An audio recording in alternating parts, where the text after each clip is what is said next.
Hello, everyone. Thanks for being here. Sifu Sylvain Chamberlain. Sylvain Chamberlain. There's how I grew up. French Canadian, listening to my name as Sylvain Chamberlain. Just for those of you who are struggling with the pronunciation of my name, I just made it more difficult. I go by Sylvain.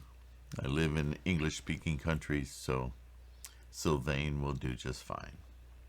Or Sifu, if you prefer. The proof of the Lotus Sutra.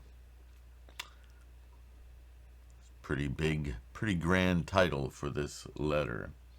Nichiren writes it in the subtitle, calls Nichiren the votary of the Lotus Sutra, which, as we know, is his life's mission, right? Nichiren wrote this. He sent a messenger to Nanjo Tokumitsu, who's very ill. And he wrote this letter in 1282, the year he passed away, in October on the 13th. He wrote this letter earlier, but he was not at all well. He was really dealing with a lot of illness in his latter years, and in 1282 he succumbed to illness. But he felt very strongly about communicating with Nanjo Tokumitsu, a student of his who started very young. We've read several letters lately to Nanjo Tokumitsu's mother. The way Nanjo Tokumitsu took up his deceased father's responsibilities, and the way he helped support Nichiren's practice and promulgation of the Lotus Sutra and his doctrine. So Nichiren felt very strongly to communicate with him directly, so he wrote this letter. Again, I think not only to sing Nanjo Tokumitsu's praises, but to let him know that he was directly not only ill himself, but wanting his conviction in the Lotus Sutra, in MyoHoRenGeKyo, to carry him through. And he actually sent Nico, one of his senior disciples, to help him recover from his illness. So here we go. We'll get into it. How does the mirror of the Lotus Sutra portray the people who, in the evil world of the latter age, believe in the teachings of the Lotus Sutra just as they are set forth in the sutra? In other words, how does MyoHoRenGeKyo work for those who actually take resolve in this teaching of the MyoHoRenGeKyo, right? Shakyamuni Buddha has left us words from his golden mouth revealing that such people have already made offerings to 100,000 million Buddhas in their past existences. This is from the Expedient Means, telling us that it's a tremendous opportunity to meet MyoHoRenGeKyo in this lifetime, in our lives, in our samsaric existence, to actually encounter the teachings, this ultimate teachings of Shakyamuni Buddha. Not everyone does or has available the connection to this teaching. So the fortune, the karmic opportunity that presents this teaching to us is special. It's not everyone whose karma will put them in a situation, whether it's cultural, racial, economic, or educational, where you might encounter this teaching, let alone somebody who takes resolve in it and practices it, right?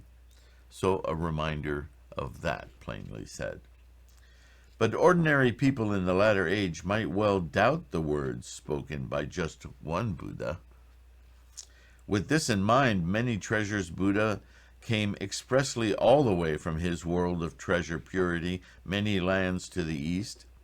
Facing Shakyamuni Buddha, he gave his words of testimony about the Lotus Sutra, saying, quote, "All that you have expounded is the truth," end quote. If this is so, then there can be no room for doubt about the matter. Nevertheless, Shakyamuni Buddha may have felt that ordinary people in the latter age would still be skeptical. Hence, he summoned the Buddhas of the 10 directions to come and join him in the magnificent act of extending their long, broad tongues, which had told nothing but the truth for countless kalpas, until they projected into the sky as high as Mount Sumeru. So again, this is Nichiren, what's the word? I want to say surmising, but that's not the proper word. He's reviewing and condensing the story of the Lotus Sutra, the words of Shakyamuni Buddha himself in this sermon of the Lotus Sutra. There's a lot of this throughout all of the sutras, where, because these are mental exercises, right? There's a setup for the teaching that is about to be spoken. And the setup involves all of these various personifications and great numbers. All of this is a very elaborate device that simply means that this teaching is for everyone, no matter what their status, no matter how educated or how ignorant, and from every walk of life in every corner of the globe, right? This setup that this teaching is universal and it touches everyone, no matter what their capacity, no matter what their exposure, their education, right? Hear ye, all who could listen. This exercise is for you. And every sutra starts with this kind of enumeration of immeasurable or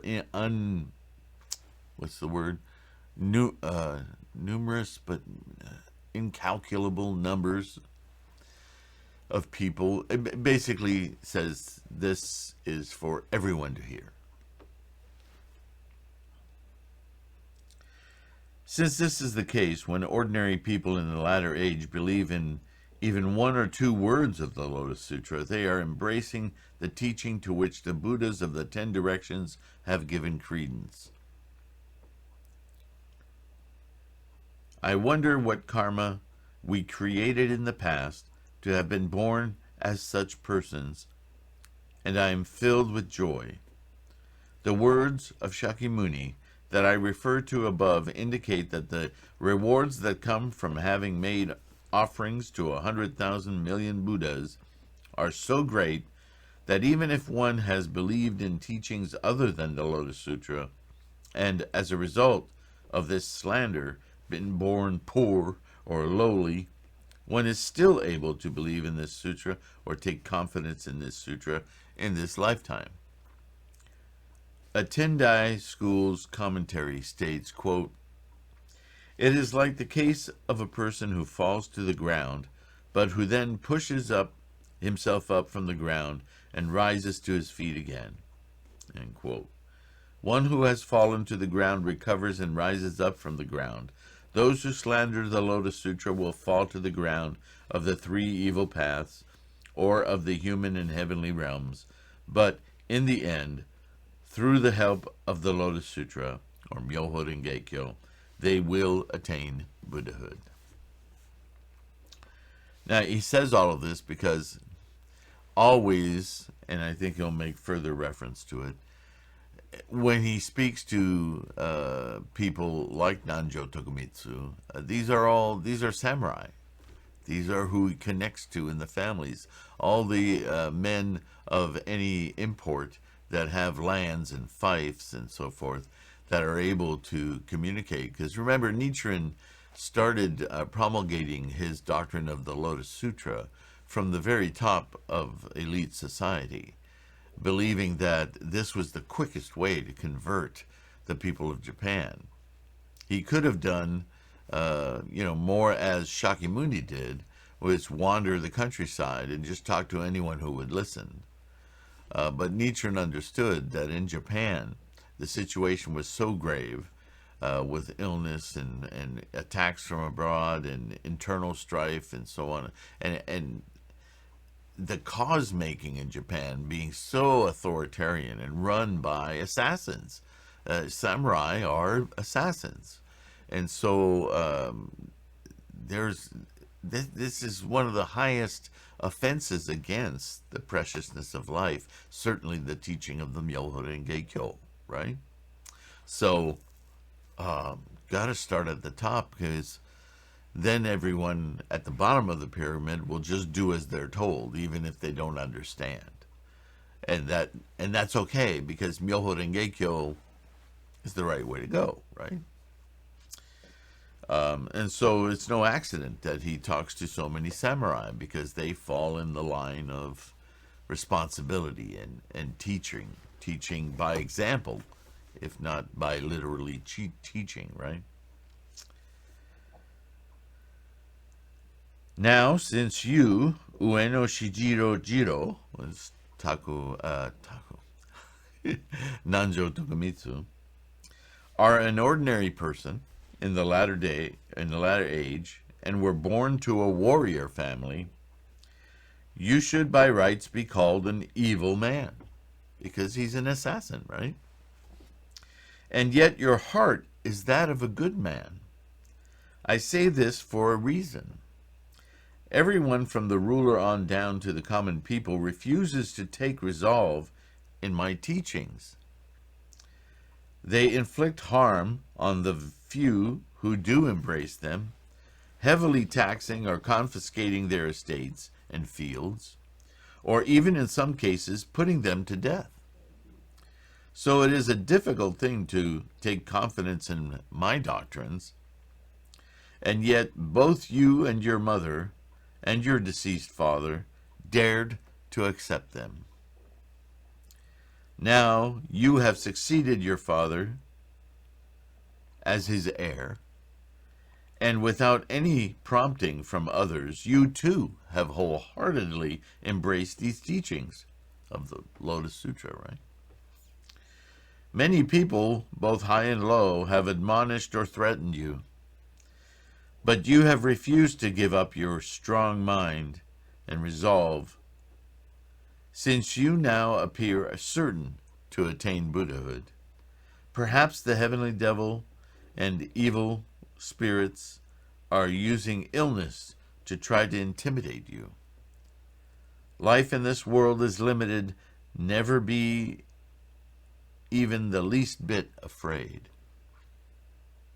So he must have been very ill at this point, right? Not only Nanjo Tokumitsu, but Nichiren as well. Remember, there were all sorts of difficulties. I've mentioned the warring and the invasions and so forth, but there was also famine, earthquakes, disease spreading throughout the country. Hard to know what life at that time in 13th century Japan was like, but certainly there were many obstacles, right? And you demons, by making this man suffer, are you trying to swallow a sword point first, or embracing a raging fire, or becoming the arch enemy of the Buddhas of the 10 directions in the 3 existences? How terrible this will be for you. Now he's admonishing the negative forces that are obviously manifesting in the karma of people who are devoutly practicing MyoHoRenGeKyo. These obstacles will rise. That's what this life inculcates in its manifestation from karma. It's like popping a pimple, right? There is clear skin, and there is growth, and there is wonderful complexion, but there is also problematic issues, energy that must be, if you're to be clear skinned, expiated through exfoliation, through cleaning, right? Insert analogy here. How terrible this will be for you, he admonishes the negativity. Should you not cure this man's illness immediately, act rather as his protectors and escape from the grievous sufferings that are the lot of demons. If you fail to do so, will you not have your heads broken into 7 pieces in this life and fall into the great hell of incessant suffering in your next, in the future? Consider it deeply, consider it. If you ignore my words, you will certainly regret it later. It's quite interesting that Nichiren would take, I don't think I've heard him say something of this nature. And this was in the 2nd month in the 5th year of Koan 1282. It's the 28th day. So this would be just months before he passed away. This letter was delivered by Hokibo, which is Nikko, one of Nichiren's senior disciples. And so he closed the letter, rather kind of abruptly, as a demonstration of his heartfelt empathy, compassion for Nanjo Tokumitsu, after celebrating his resolve in the teachings of the Lotus Sutra and Nichiren's doctrine, certainly. Namo MyoHoRenGeKyo. He then turns to his illness and speaks directly to his illness, and be gone this negative force. Be gone this illness. No doubt, feeling he was succumbing to the same, really kind of conjoined himself with Nanjo, as saying, look, we're battling this thing together, and it has no place here. Our karma, our positive karma, our practice, our resolve will overcome this illness. And then turning to the illness and saying, don't you see how ignorant you are? That's pretty wild. It's very it's very visual talking, isn't it? Inspiring nonetheless. I think somehow I feel a little bit closer to Nichiren hearing him speak this way or write this way, because this is a letter that's not, at first starts out being congratulatory and explaining the situation to another person, certainly a very compassionate letter to someone, right? Someone dear to him. But in that last passage, don't you feel like he kind of put himself in the same shoes as Nanjo Tokumitsu and said, look, this evil, this disease that's making us so ill, and spoke directly to it like they're brothers. That really, there's an intimacy there in that language, in that letter, that I don't know, I think that's rather unique in all of the letters that we've read so far, don't you think? Yeah, I think I'll leave it at that. Maybe chant about that for some greater insight from that. I certainly feel like you and I are in the same boat. We're certainly witnessing a crazy world right now. And again, I will restate that I really hope that this video finds you in good health. That's a precious commodity these days. And the resonance with Nichiren's time is inescapable here. At least we don't have to worry about samurai walking in and beheading us because they don't like what we're doing, right? So we have great fortune. Never forget that. Really appreciative of this practice, your practice especially. Very inspiring to me. And so I thank you. Don't forget, of course, that you can download this podcast at the Buddhahood Podcast. And we are fast approaching the end of this last book on Gosho. So I have several ideas on where we'll go from here. Revisiting maybe some old topics that need some resuscitation, just basics. I've mentioned Nagarjuna several times, and some of you want me to go through some of the perfection of wisdom dialogues. And I'll address any subject within Buddhism that you would like me to. So let me know in the comments, sound out, and let's keep this Sangha informed and alive with great questions and research, and prove our practice through our study and dedication. Namo MyoHoRenGeKyo, and I can't wait to see you in the next video. Please take care of your health, be kind to one another, and I'll see you then. Bye-bye. Hey, thank you for being here. Did you know there's a third way you can help support this channel, and it won't cost you a cent? Yep, if you are not able to be a patron on Patreon or use the PayPal me at .com at Sifu Sylvain, because you don't have the financial fortune to help support this channel right now, you, as I say, always support this channel by watching, but you can also help us grow so that maybe one day we can get over 10,000 subscribers and YouTube will grace us with monetization. It's not a lot, but if you can make sure you're subscribed and share a video like a simple one, just go into the search criteria and type monk, and you'll have a video that'll come up that's been up for years about what is a monk. You know, it's called monk, who, how, where, something like that.